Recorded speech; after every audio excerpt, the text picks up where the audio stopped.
we're live. I'm going to grab a quick book while I'm thinking about it, because I like Tiffany's idea about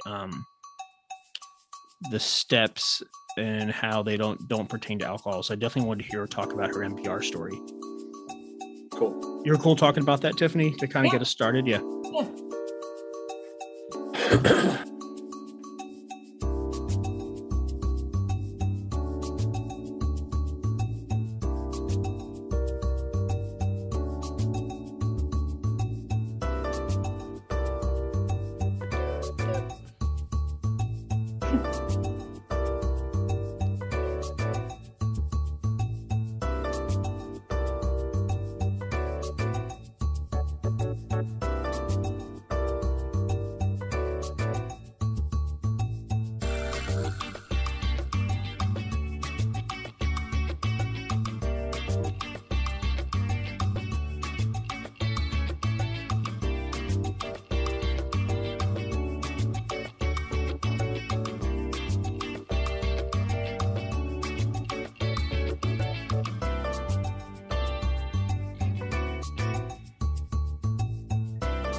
So we have something else we do, Larry, so Tiffany and I were also interviewing people, really just like 8 minutes, and we'd interview them on Zoom, and we'd ask them the same 3 questions, like when they got sober, what was it like, what happened, what's it like now, Sure. Kind of like that AA, but we kept it to just like 8 to 9 to 10 minutes. And we probably did 6 or 7 of those. Okay. Actually, maybe more than that, maybe 9 or 10. And I'm ready to knock some more out whenever you want. Yeah, I loved it because I have like a Facebook sobriety group for the last couple of years that it kind of ebbs and flows with, you know what I mean? Sure. And sure. I've just, being a people person, I just want to stay connected. And so I would try to put it, I might even have added you to it. I would try to put things in there, and people would, I didn't realize you'd been sober this long, 22 years, but people come and go and they get really excited and they fade away, Yeah, it's my experience has been that you have to kind of make it new again, come to it with new eyes to keep it fresh. And I think some of that's trying to help the folks that are trying to get into this lifestyle of abstinence and sobriety, and so that kind of keeps it going for you. I think keeps it a little more fresh, because it will get stale after a while, like anything. Yeah, and I could tell sobriety can be boring. And I could tell like Tiffany was getting excited. I could just tell talking with you, Tiffany, and when we were interviewing the people. And a couple times it was last minute. I was like, Tiffany, are you free tonight? She's like, yep, no trouble. And she'd like just drop everything and log on. Awesome. And then actually, you know what? It was Alfred that said it to me, because I was like, why am I doing this? And Alfred's like, it's keeping you sober. I was like, oh yeah. That's cool. Yes. And I was like, because sometimes people think like, oh, you're trying to, what do you do? And I was like, oh, it is. And I was like, oh, I love meeting new people, And you never know when you might be, as they say, planting the seed for somebody else. Like someone might hear part of the podcast or listen to a podcast and be like, maybe I'm drinking too much and I don't want to do that anymore. Maybe there's a way I can do without it. They'll get the idea and maybe run with it. So you never know who you're helping. Yeah, you're right. It's like you're putting it out in the universe and just letting it go wherever it's supposed to go, right? And help whoever it's supposed to help. Yeah, I do believe in that.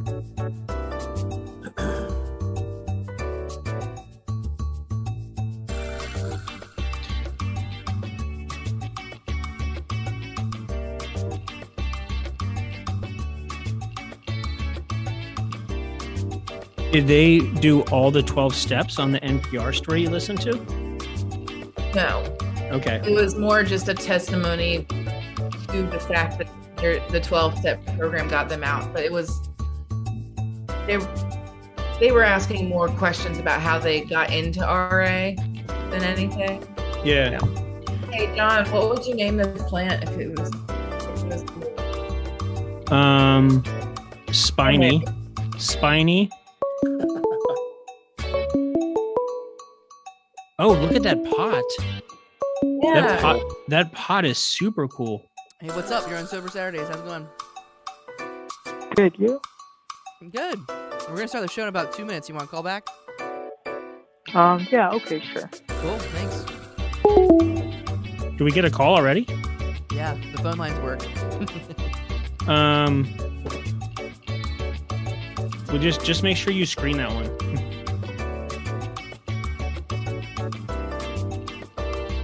Gotcha.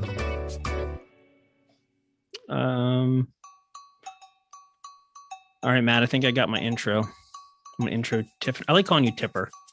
That's fine. Yeah, Tipper's her nickname, but I'll try.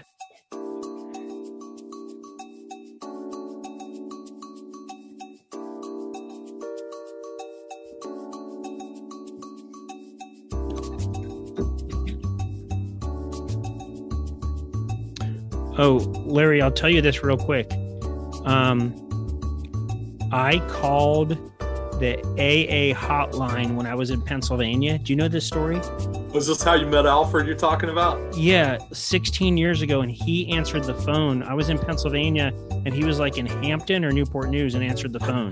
That's awesome. Yeah, That's really I cool. forget if he has like 90 more days than him or I have 30 more days than him. I forget, but we're within a couple months. Yeah, And that's awesome. I was actually on house arrest and had accepted a job in storage. I'm still working in storage and hadn't told anybody. And I had pretty much a temporary sponsor up in Pennsylvania drive me down here in a U-Haul with no license. I didn't have a license for 2 years. But I remember talking to Alfred on the phone and then we ended up meeting up at some meetings, That's cool. and he would smoke cigarettes. Yeah, that was a while ago. He hasn't smoked in a while. Alfred's Yeah. a great guy. I love Alfred. He's got such a cool personality. Yeah, he was just very calm, and he would follow up, like, "Hey, how are you, John?" He would follow up. Check on Alrighty, you. Yeah. here we go. 30 seconds till showtime.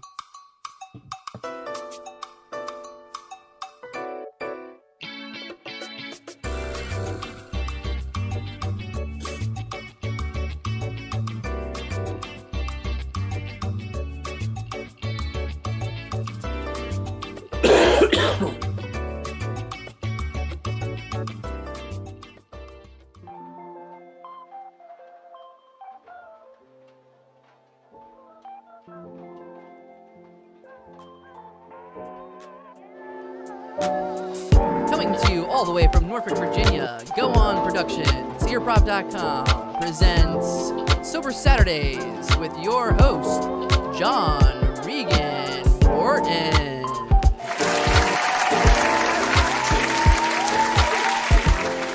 Hey, thank you, and welcome to our 7th Sober Saturdays on April 3rd.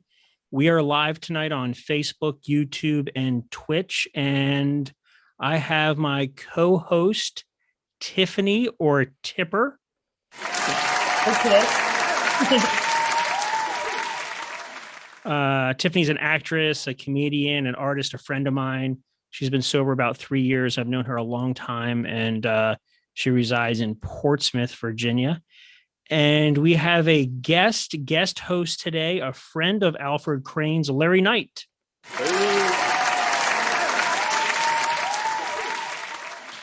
Larry hails from Gloucester, Virginia. Is that in the 757? No. No, it's 804.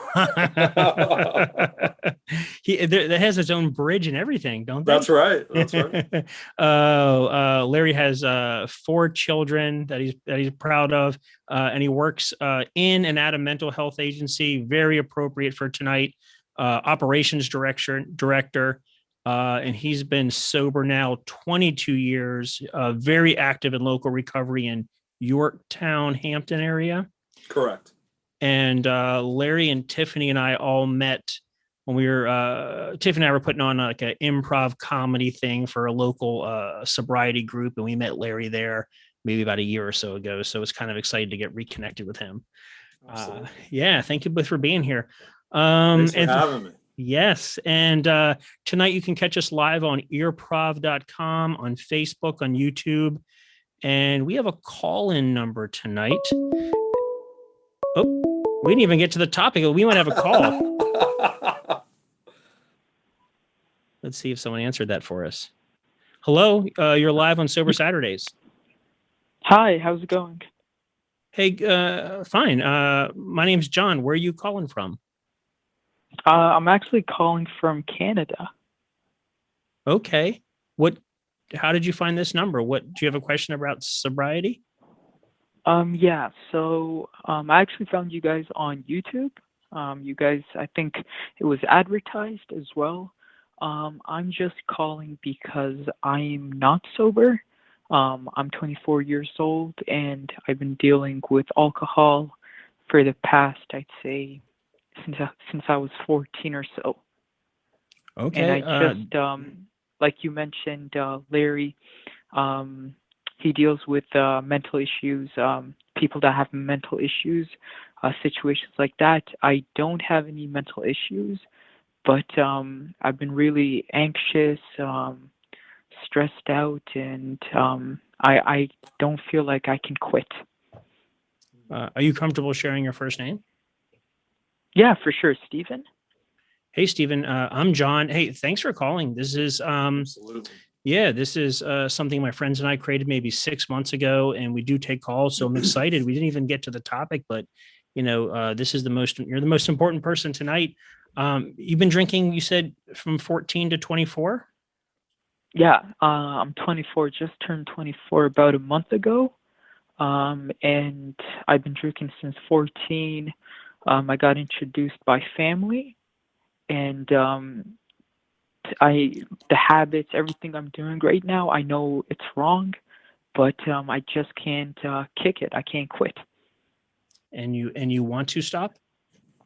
I do, yes. Did you drink today? Yeah.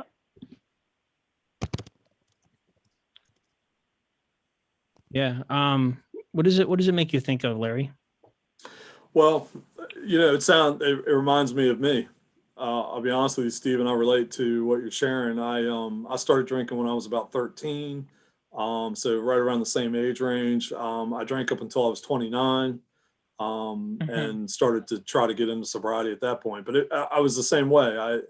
I was doing it. It kind of was a slow progression at first, and then I realized I was out of control, and I wasn't happy with the way my life was going. I mean, that's really where I was when I came to kind of the recovery community, if you will. You're very, very brave for calling, Stephen. Yes, I hid my drinking and tried to stop at 27, was really 28 when I got sober, but I was hiding and wasn't able to really call out loud and ask for help. How about you? How about you, Tiffany? Were you hiding at that time? The first time that I got sober was for about 3 months, and it was when I was about 24, 25. And I wish it would have stuck then, because the second round of drinking just was exponentially increased. And, but yeah, I finally just had enough of myself when I was 29. And yeah. Do you have any friends that are family members that don't drink, Stephen? No, they all drink.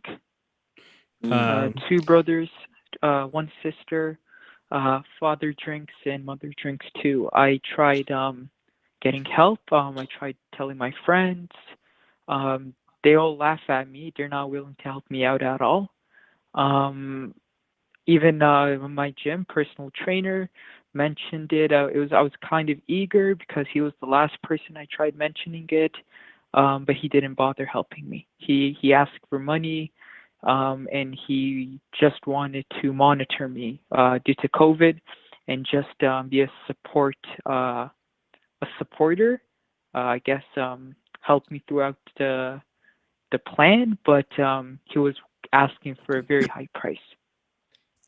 There's got to be some resources there in Canada, different recovery groups, or even on Zoom. I mean, really, it's international these days. I mean, you have found us online. Have you found some other things? I've done international. I paid about $3,000. At one point, I believe back in January, or I think it was December, $3,000, but they didn't help me. What do you mean you paid? I paid for a support group. They advertised, and I forwarded, I believe, $3,000. And they promised a year of support, and after 2 weeks, they said we're closing down. Wow. Yeah, I haven't. Have you ever looked at any 12-step groups, Stephen? I mean, there's AA, NA, a lot of different groups out there now that you don't have to pay anything to go and at least talk and see if they'll be able to help you. There's that option too. Have you ever looked at any of that? No, I didn't look into that. No. If I give you an email, Stephen, are you comfortable maybe writing to me, and then maybe we could share some more things off the air? Yeah, for sure. Could you just bear with me? I'm gonna grab paper and pen, please. Sure. Yeah, thank you. Wow, that's really cool that he's in Canada and got connected with the podcast. That's really neat. Yeah, that blows my mind, really. Yeah. I do want to say one thing, Stephen. I feel for you, because the sobriety journey does feel like a solo journey for everybody in some way. And it seems like for you, especially, you're surrounded by people that don't understand what's best for you.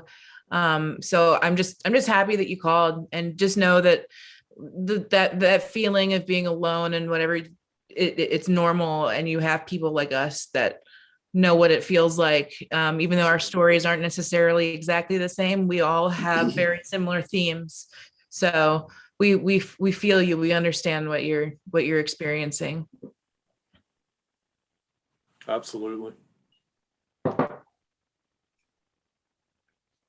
I think the younger you are too, and trying to get sober, the tougher it is, because it's just, I don't know about Canada. I'm sure it's probably similar, but in America, drinking is like a favorite pastime sport of most teenagers and early 20s. So if you're going against that, it's really hard to break out of that, I think, because of the culture. And it is hard. And for someone like me at the time in my 20s, I was also part of the whole restaurant culture. Oh yeah. And I mean, you're just surrounded by it constantly. And a lot of drinking. Yeah. Oh yeah. Yeah. Are you still there, Stephen? Hello? Are you still there, Stephen? Yeah, I'm sorry about that. I had to grab the charger too. Sorry about that. Yeah, we were just saying at a young age. I mean, that's very brave of you, because we were still kind of partying or going out late, or it is hard to find that support at a young age. But I think it's out there. Sorry? No, go ahead. You say what you were going to say. What the difficult part is, for, I guess I'd say I'm kind of young, but I'm almost 30 if you really think about it. But with a situation like right now with the whole COVID situation, and we're in lockdown too here in Canada, it's hard to connect with people. It seems like everybody is not willing to help you.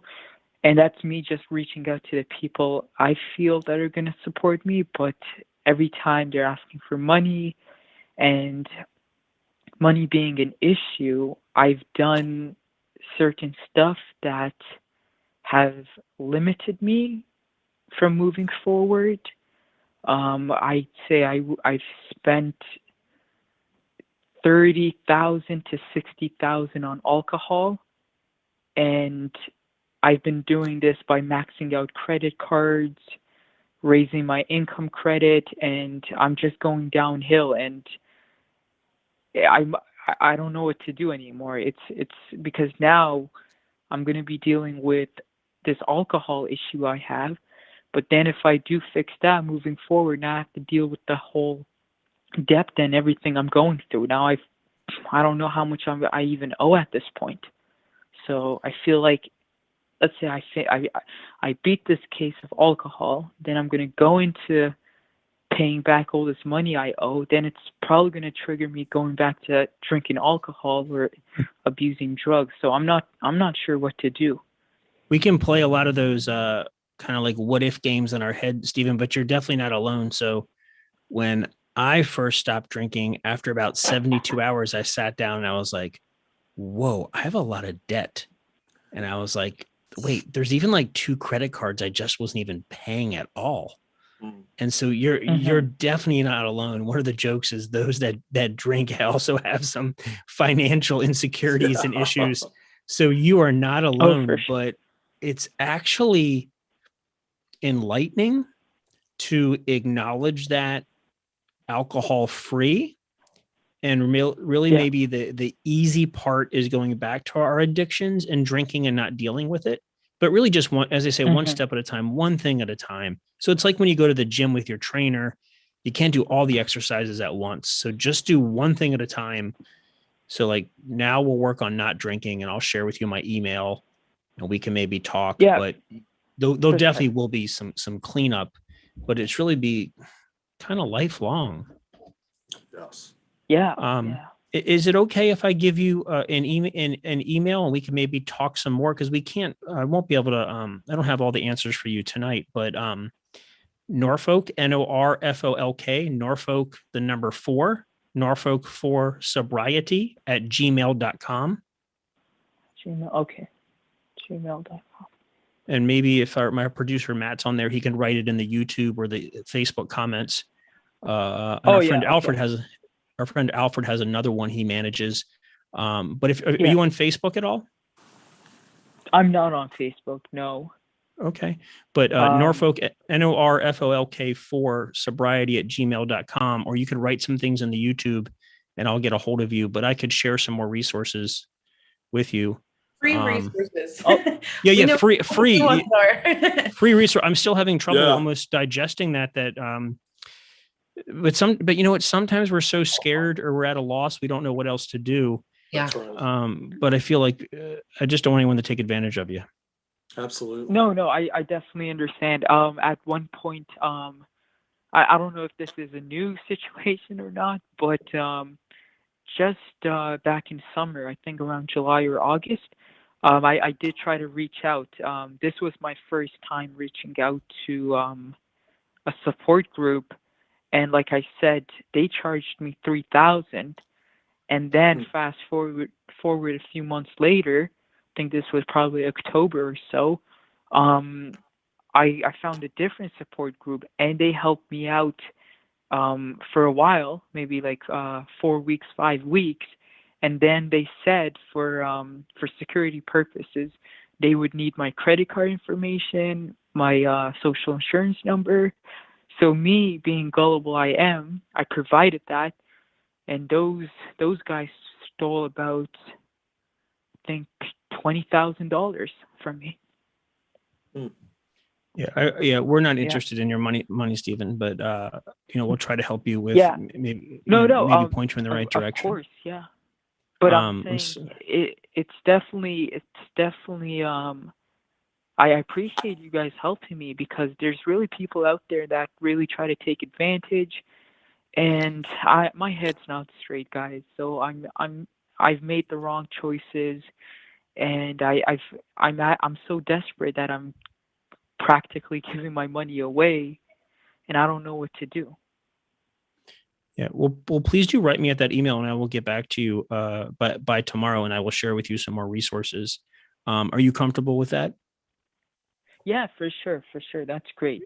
Yeah. Is there any sorry? And also, I'll tell you something else. When I first got sober, my first night, I went to a recovery meeting in the States, here in the United Yeah. States. And it was in a college town. And the meeting was I haven't told the story in a long time. The meeting was about an hour long. And I was very new. Oh, I wouldn't even take off my coat because I couldn't even like get comfortable enough to take off my coat. But the meeting was about an hour long, and I raised my hand and told my whole story. And then the meeting was over and everyone shook hands and went home. But I felt like I wasn't done yet. And some guys gave me their phone numbers, and I called them.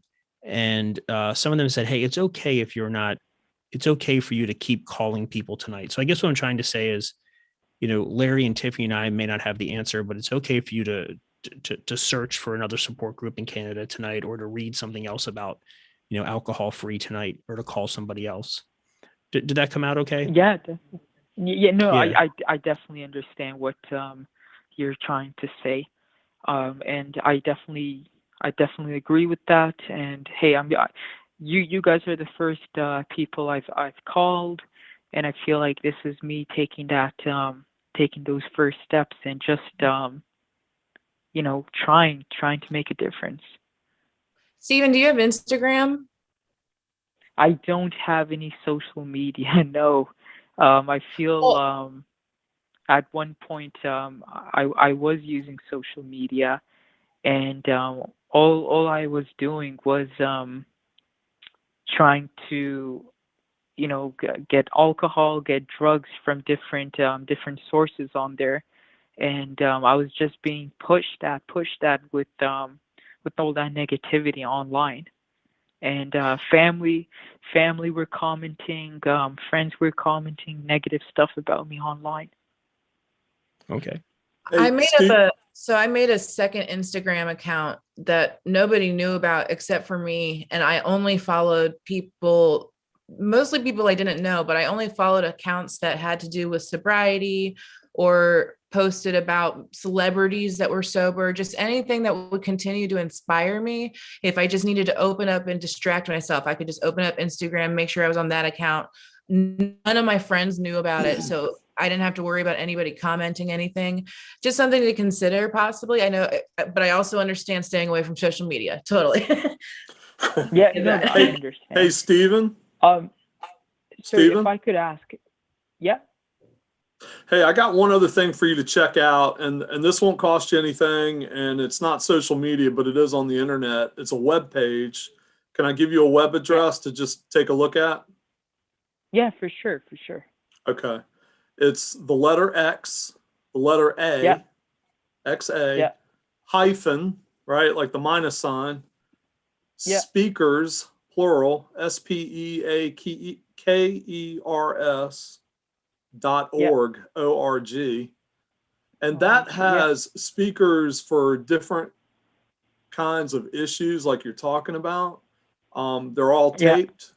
They're just audio streaming, and I know a lot of people will reach out to that resource to hear people about how they got sober or how they got off of drugs. Also, there's people with other issues on there that talk about that, but it can be a source of maybe comfort and inspiration for you to hear some of those speakers and just listen to that, as we say locally here, recovery is possible. Just don't give up. Don't give up. Yeah, I know you've had a rough road of it already, but don't give up. You will get there.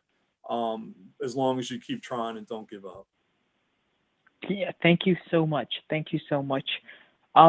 Is there any, I'm not sure if you guys know and have any information on this, is there any fund groups that could assist me? My father has liver damage and he's battling COVID as well.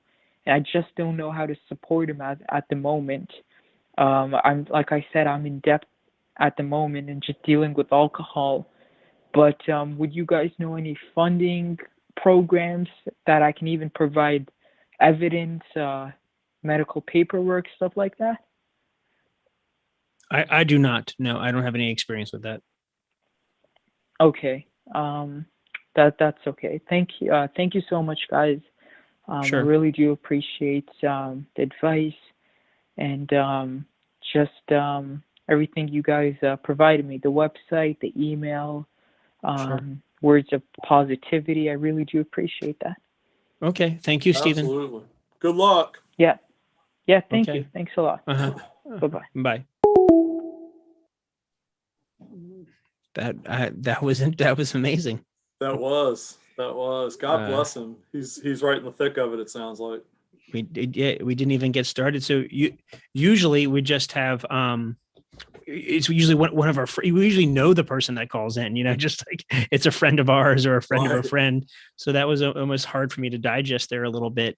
And I got to remember that once we go live, we go live.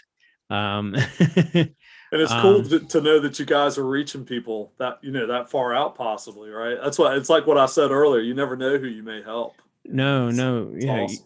Yeah, you're right. I hope we handled that okay. I mean, I didn't want to. I think so. So when I was getting sober, all of my stuff was pretty secretive. And I mean, I was part of an email chain, and everybody in it was from England. Wow. Like and because I found it from an Instagram account called Unexpected Joy of Being Sober, this chick, she made this book, and so she actually posted about putting everybody in groups. And so it was, so my first experiences were looking at celebrities that were sober, talking to people in England that were trying to get sober. It wasn't so much around me. So it was, but I almost appreciated that too, because then it felt like a worldly experience. It was more than just a national problem. Alcohol, something that affects just humans. Everyone, yeah. Yes. So absolutely. And I do like your story about how you got your own Instagram, Tiffany. Like, I do like that story too, and I think that was going to hit with.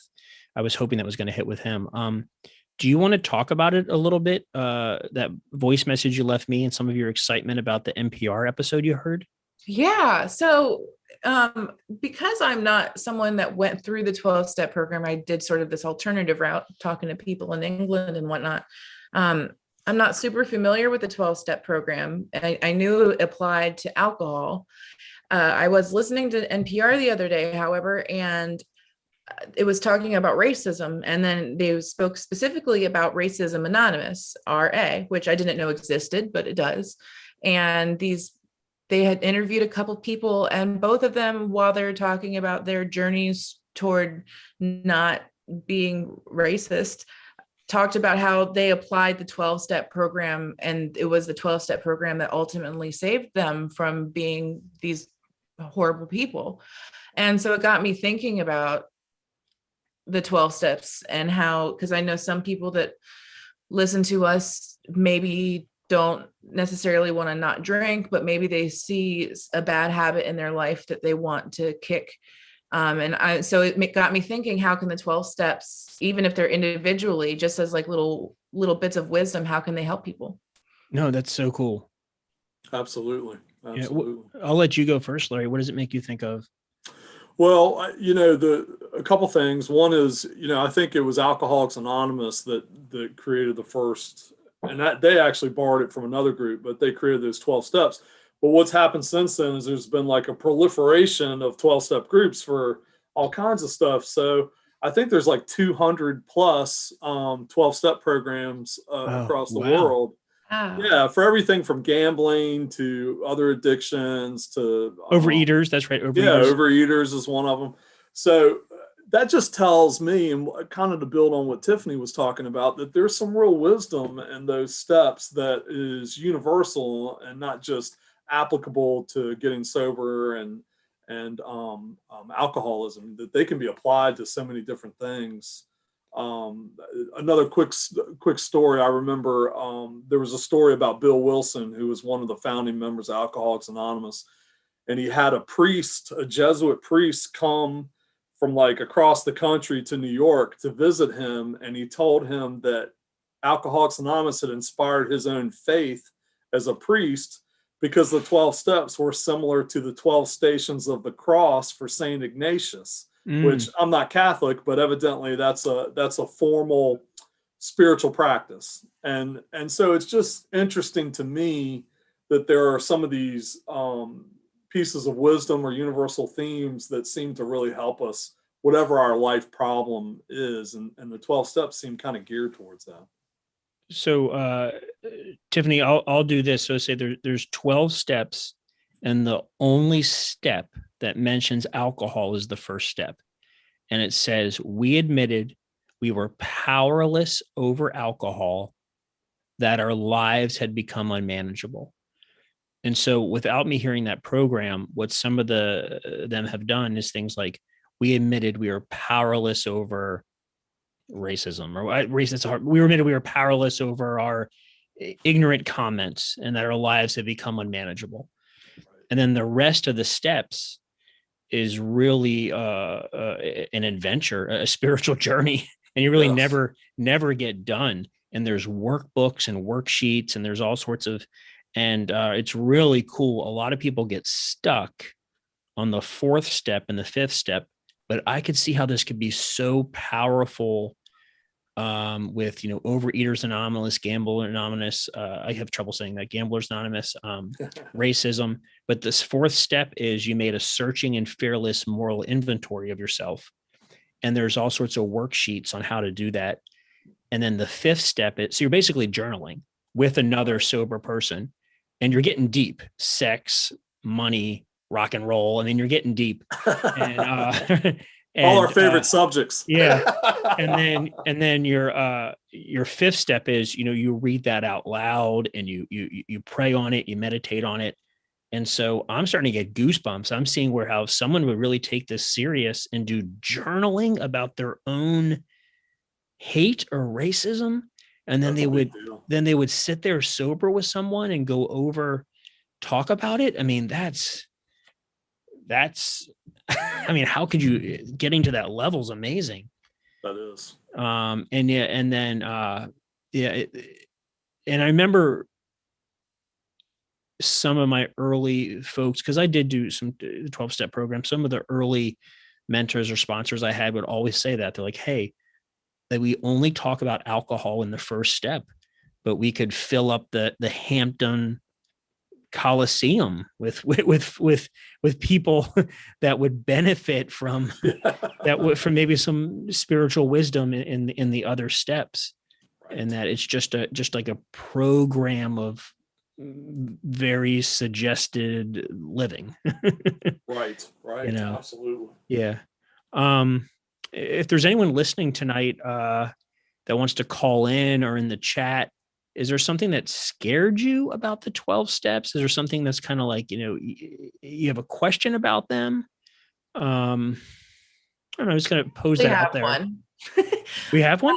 Well, I know that a lot of people, from what I've heard, and just passing comments when in regard to the 12 steps, a lot of people have that maybe aren't religious, have issues with the whole higher being thing.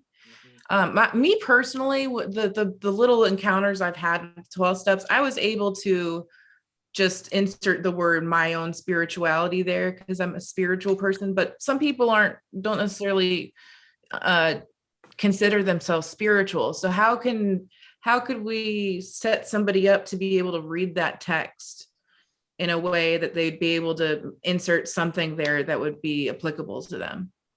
I'll let Larry go first if he has something. Yeah, I think that's good. I remember early on in my journey and trying to put down the drugs and the alcohol, I had a guy that reached out to me and was helping me, and he asked me, about my religious beliefs and those type of things. And at that time in my life, I considered myself an atheist. I was like, no spiritual stuff. I used to even say I was an egotistical atheist because I like to argue about it. I was one of these guys that I'd get good and drunk and then want to argue with people about God and how God didn't exist, right?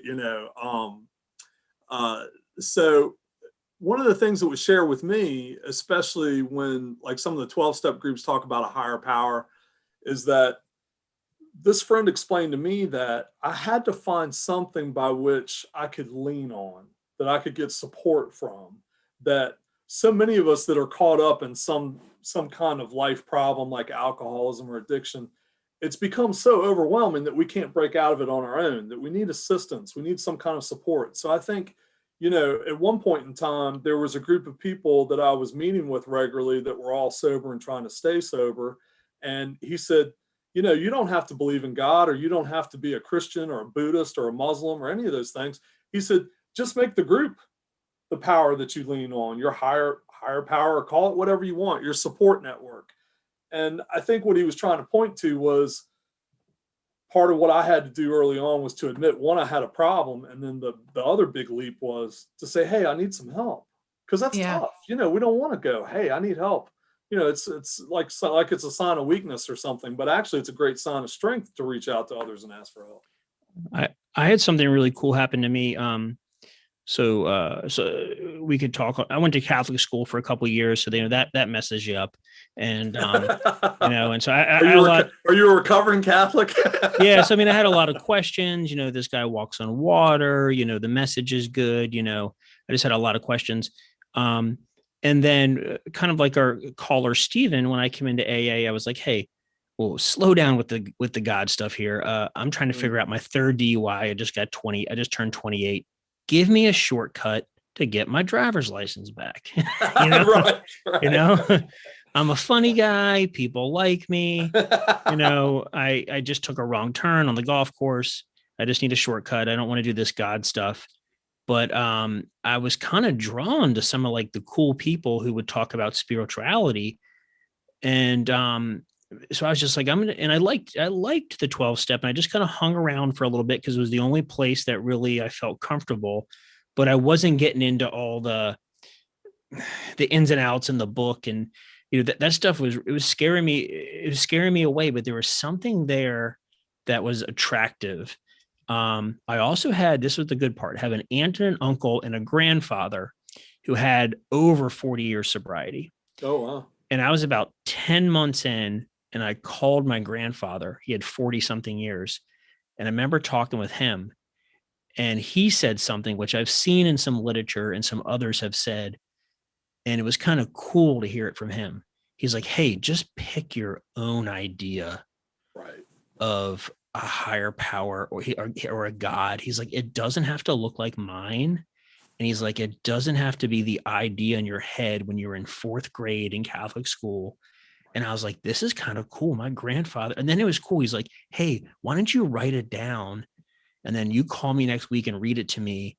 And I can remember I wrote this thing. I was like, my higher power has a sense of humor, and he thinks everything's funny, and maybe he is a she. And, I wrote all this stuff, and I was like, he is very forgiving and acceptable. Yeah. And my grandfather was like, this is so cool. And I was like, wow, my grandfather. And he's like, hey, we don't have to talk about this all day, but he's like, your picture in your head doesn't have to be like Tiffany's picture, does not have to be like Joe's picture.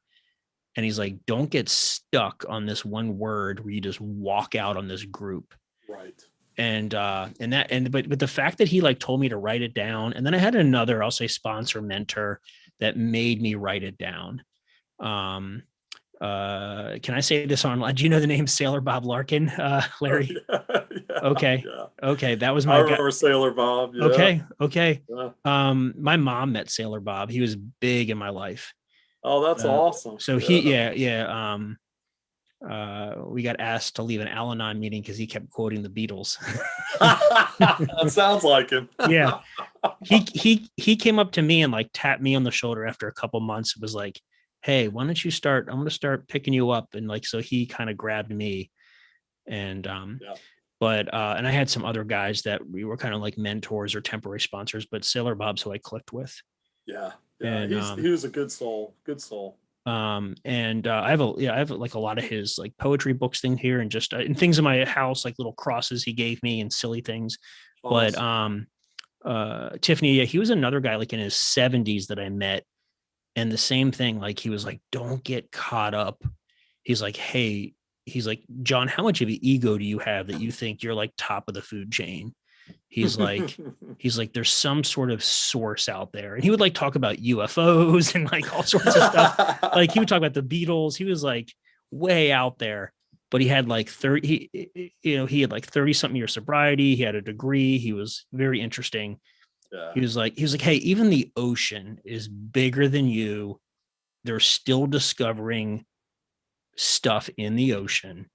He's like, can you believe there's something out there that you can't see, you don't know about, and and I don't want to try to talk it too much. It's hard to put a word to it, but I did not want to come in with the anxiety of giving up alcohol and DUIs and relationships and talk about God.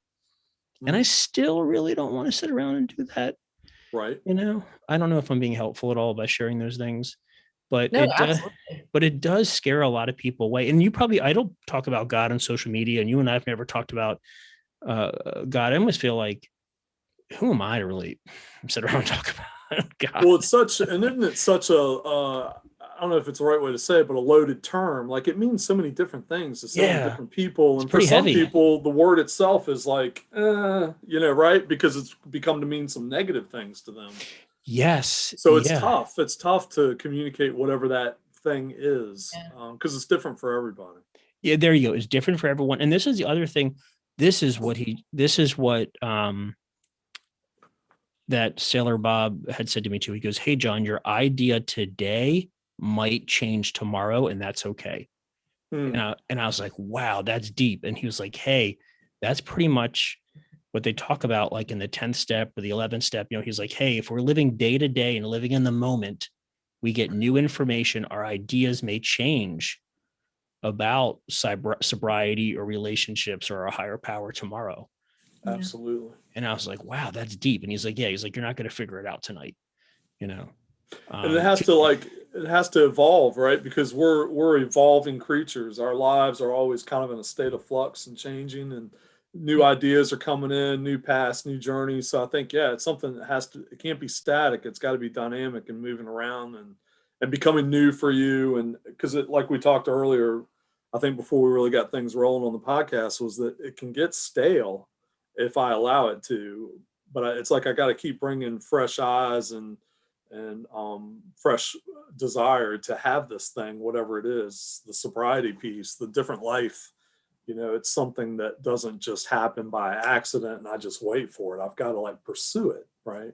And I like some of the things that people say. It's almost maybe like a hippie term, but it is in the 12 step, like don't leave before the miracle happens and like keep coming back, and that it's okay. Like you could be an agnostic or you could be an atheist and be an AA or an agnostic. Absolutely. It's not a Christian thing, but there is in the steps they do talk about just like turning your ideas over to a higher power. But if you get deep into it, you can create your own higher power, and that's kind of cool. Right. That's kind of cool.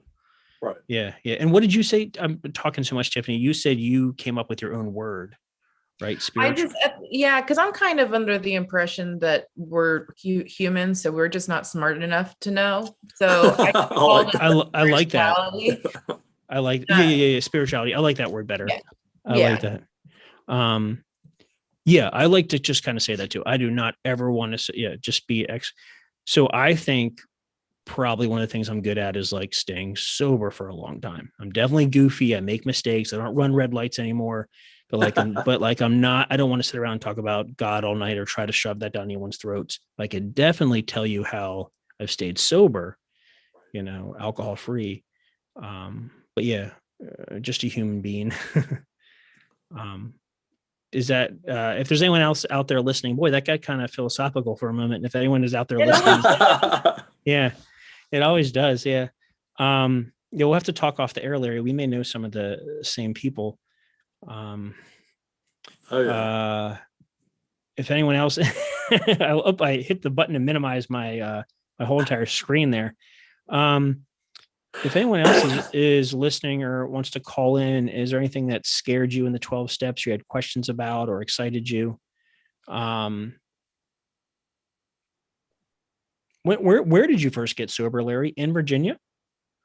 Yeah, so it's funny. Was born in Norfolk, but my family moved to Northern Virginia when I was like 6 or 7, and I primarily grew up in Fairfax County up in Northern Virginia.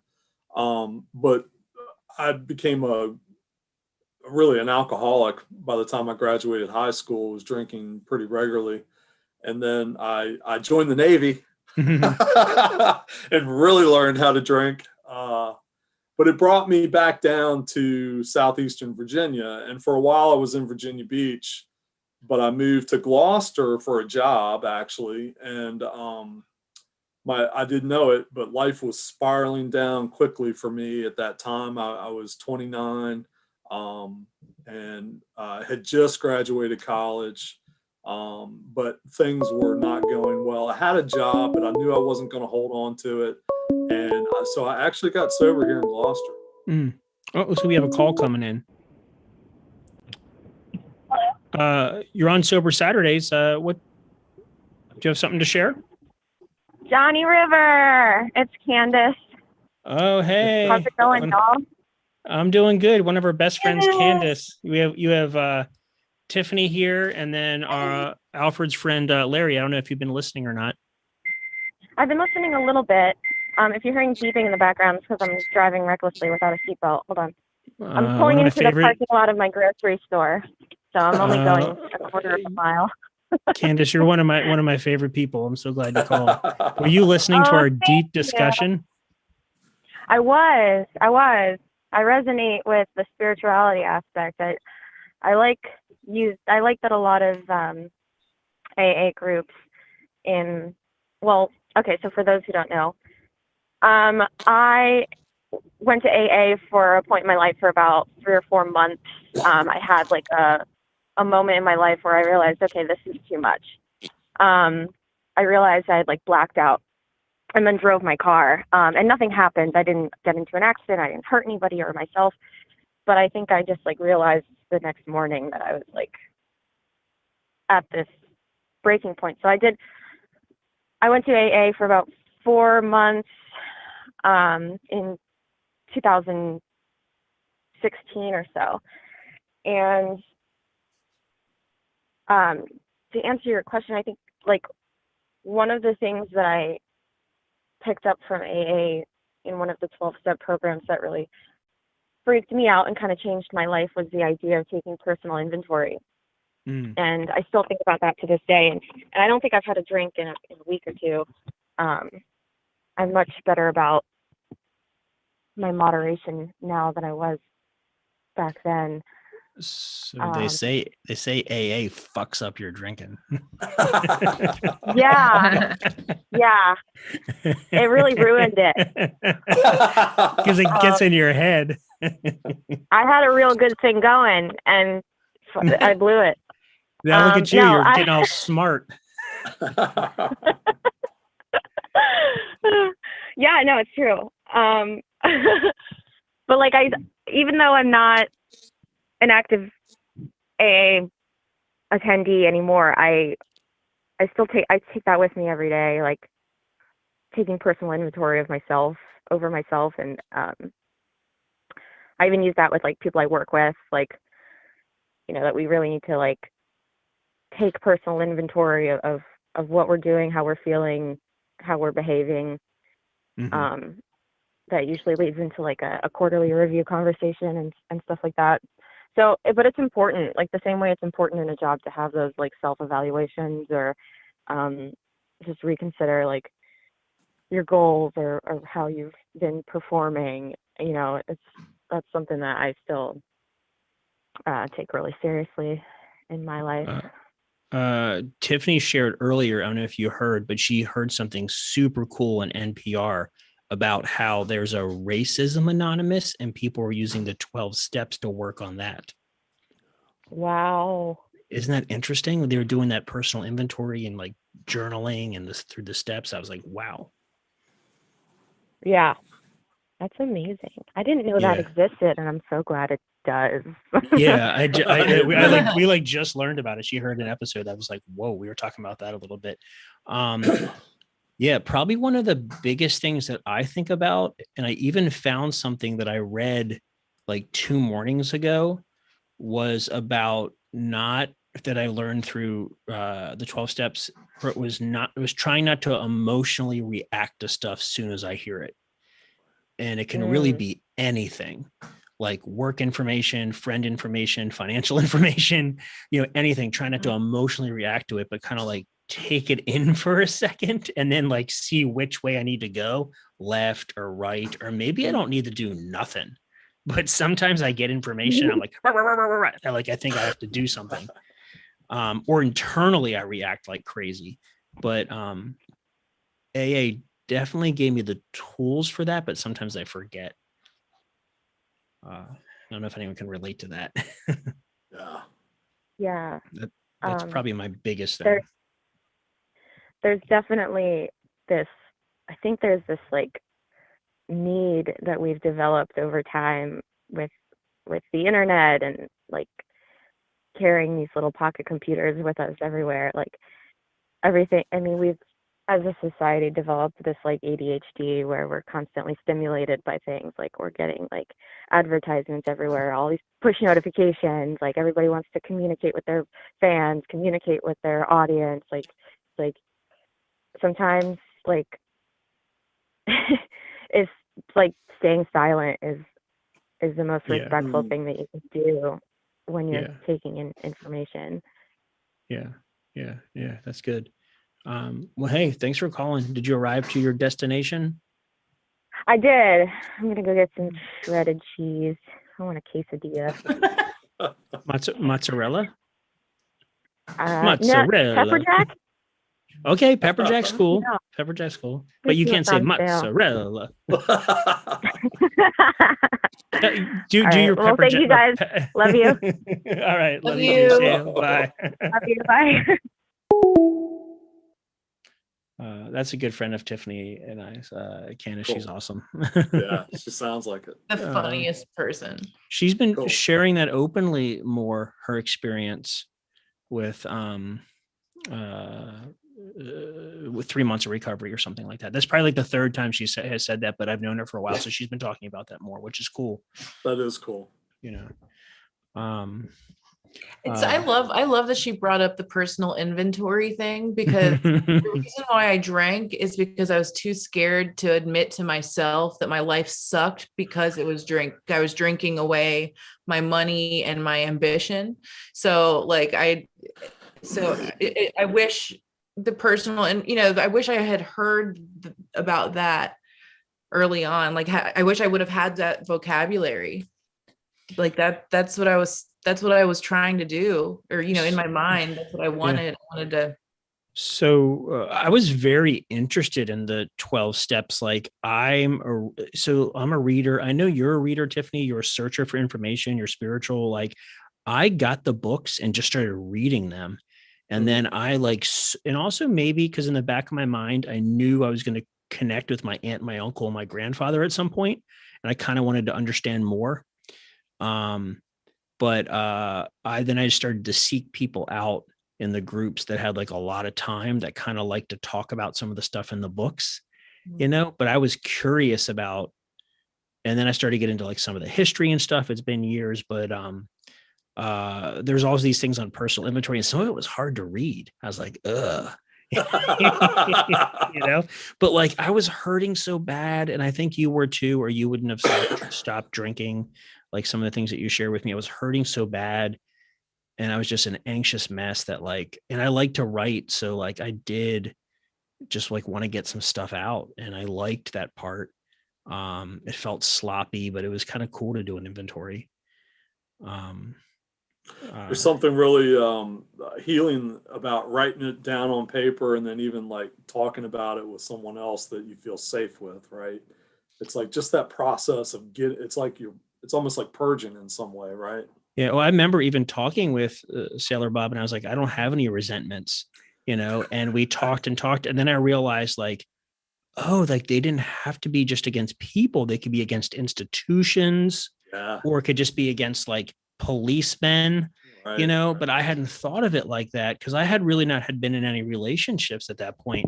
But since then, I've been married and divorced in sobriety, you know, and I've made it through those things sober, wedding and a divorce. And, but I did not think I had any. And then I really thought, and then we got deep and I thought, oh, against institutions or against, and then I was like, no, wait. Principles, right? They talk about principles that you're, Yeah. And then I realized like I had written a judge a letter one time because I was so mad and like I was still carrying that. And like, so he had to like hear that. And I was like, oh, I didn't think about that. Like, you know, but I didn't even really understand what resentments mean. And I think I posted it, say on something on Facebook because I was feeling a certain way, but I think he used to tell me that resentments are relationship killers. Mm. I think he used to say that, like, it'll just suck the air out of your relationship. Sure. And how often are our resentments not even communicated? We just kind of silently scorn the other individuals. You know, so many people are afraid of that confrontation. I won't come to you and say, hey, when you said that or when you did that, that really hurt my feelings. That really upset me. Instead of doing that, we just kind of retreat back within and think bad thoughts about the other individual, right? In our head, silently in our head. Yeah. Right. Well, we do not talk much about, we kind of dance around the 12 steps a little bit here, or AA or NA or OA, but I guess I do want to say maybe out loud that if you go that way and you follow the steps and you work it, it does work. But that's not the point of our podcast or our event tonight. But it does give you enlightenment. It does work. It can change your life, and it's free. All those things are free. Just people helping people. Very interesting story. The Bill Wilson story. We should watch that sometime, Tiffany, and just kind of talk about it. He's an interesting guy. Real quick, our friend Tito Ted said hello, and he agrees with you that if you follow the steps, AA works. And he said thank you guys for sharing. Thank you. Awesome. Yeah. See if there's any thing. Oh, you just read the chat. See if I was missing anything else. No, yeah, that's what we got. Did you have anything else you wanted to share, Tiffany? I think I keep thinking about Steven, and I keep thinking about how he's surrounded by alcohol. I don't know what his living situation is, but what it sounds like is everyone in his life at the moment is a heavy drinker. Right. And you know, I was lucky enough when I got sober that I had my immediate family that, you know, they don't drink.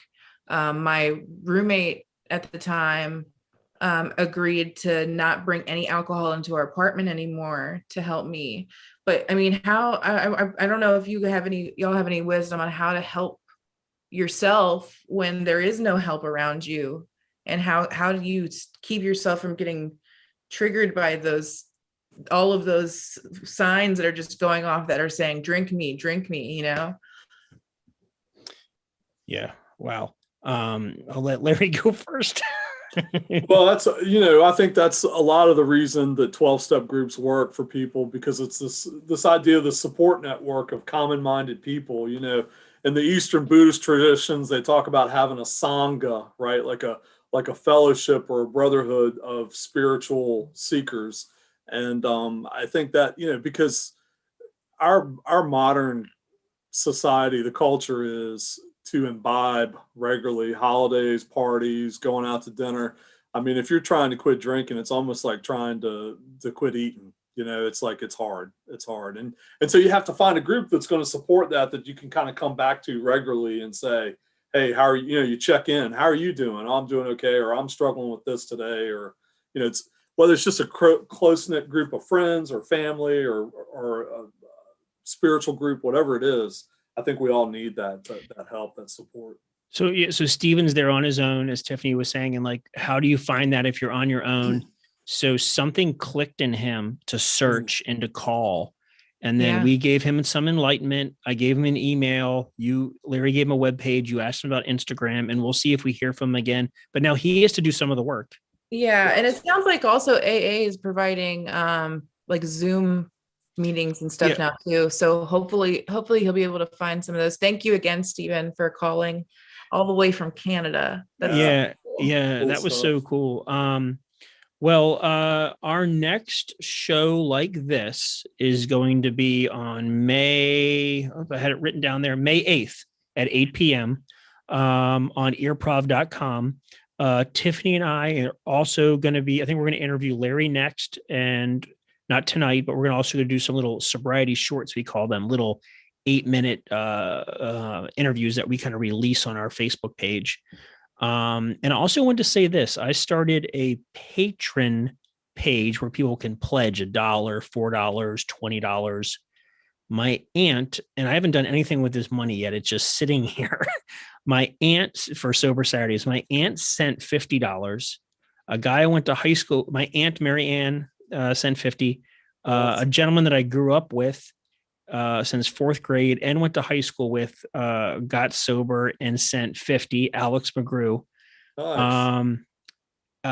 Tiffany, Adam Payne's mother signed up to give Sober Saturdays $20 a month for a year. Thank you so Wow. much. That's one of our friends. Alfred signed up for $9 a month. Nice. And am I missing someone else?